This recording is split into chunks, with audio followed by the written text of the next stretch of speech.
Hi welcome to my mini blog series. ಇದು Sunday morning mini blogs. ಬೆಳಗ್ಗೆ ಎದ್ದ ತಕ್ಷಣನೇ ವಾಕಿಂಗ್ ಹೋಗೋಣ ಅಂತ ರೆಡಿ ಆದೆ. ನನ್ನ ಹಸ್ಬೆಂಡ್ ಕೂಡ ಬರ್ತೀನಿ ಅಂದರು, ಹಾಗಾಗಿ ನಾನು ರೆಡಿಯಾಗಿ ಅವರಿಗೋಸ್ಕರ ವೆಯ್ಟ್ ಮಾಡ್ತಾ ಇದ್ದೆ. ನನ್ನ ಹಸ್ಬೆಂಡ್ ಜೊತೆ ವಾಕ್ ಮಾಡಿಕೊಂಡು ಹಾಗೆ ಒಂದಷ್ಟು ರೀಲ್ಸು ಫೋಟೋಸ್ ಎಲ್ಲ ತೊಗೊಂಡು ನಾವು ಪಾರ್ಕಿಂದ ಹೊರಗಡೆ ಬರೋ ಅಷ್ಟರಲ್ಲಿ 10 o'clock ಆಗಿತ್ತು. ಸೊ ಹೊಟ್ಟೆ ಕೂಡ ಹಶ್ವಾಗ್ತಾ ಇತ್ತು. ಒಂದು ಜ್ಯೂಸ್ ಕುಡಿದು ಹಾಗೆಯೇ ವಾಟರ್ ಮೆಲನ್ ಕೂಡ ತಿಂದ್ವು. ಸೊ ಸಂಡೇ ಅಂದರೆ ಆಲ್ಮೋಸ್ಟ್ ನಾವು ಔಟ್ಸೈಡೇ ಬ್ರೇಕ್ಫಾಸ್ಟ್ನ ಮಾಡ್ಕೊಂಡ್ಬಿಡ್ತೀವಿ. ಸೊ ಇಡ್ಲಿ ತಿಂತಾ ಇದ್ವು. ಸೊ ಇಡ್ಲಿ ಅಲ್ಲಿ ಇರಲಿಲ್ಲ, ಹಾಗಾಗಿ ಫ್ರೂಟ್ಸೇ ಚೆನ್ನಾಗಿತ್ತು ಅಂದ್ಬಿಟ್ಟು ಮನೆಗೆ ಕೂಡ ಪಾರ್ಸಲ್ ತೊಗೊಂಡು ನಾವು ಕೂಡ ಅಲ್ಲೇ ತಿಂದ್ವು. ಸಂಡೇ ನಾನು ಮಾರ್ನಿಂಗ್ ಟಿಫನ್ ಎಲ್ಲ ಮಾಡೋಕ್ಕೆ ಹೋಗಲ್ಲ. ಸೊ ಒಂದೇ ಸಲನೇ ನಾನ್ ವೆಜ್ ಅಡುಗೆನ ಮಧ್ಯಾಹ್ನಕ್ಕೆ ರೆಡಿ ಮಾಡಿಬಿಡ್ತೀನಿ. ಹಾಗಾಗಿ ಲೈಟಾಗಿ ಏನಿರ್ತೋ ಅದನ್ನು ಹೊರಗಡೆನೇ ತಿನ್ಕೊಂಬಂದ್ಬಿಡ್ತೀವಿ.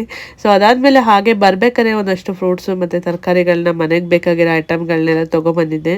ಸೊ ಮನೆಗೆ ಬಂದ ತಕ್ಷಣನೇ ಮಕ್ಕಳಿಗೆ ಫ್ರೂಟ್ಸ್ ಕೊಟ್ಟು ಹಾಗೆ ಕರ್ಬೂಜ ಹಣ್ಣು ಕೂಡ ತಂದಿದ್ದೆ, ಅದನ್ನು ಶೇಕ್ ಕೂಡ ಮಾಡಿಕೊಟ್ಟೆ. ಸೊ ಮಕ್ಕಳಿಗೆಲ್ಲರಿಗೂ ಇಷ್ಟ ಆಗುತ್ತೆ ಅಂತ.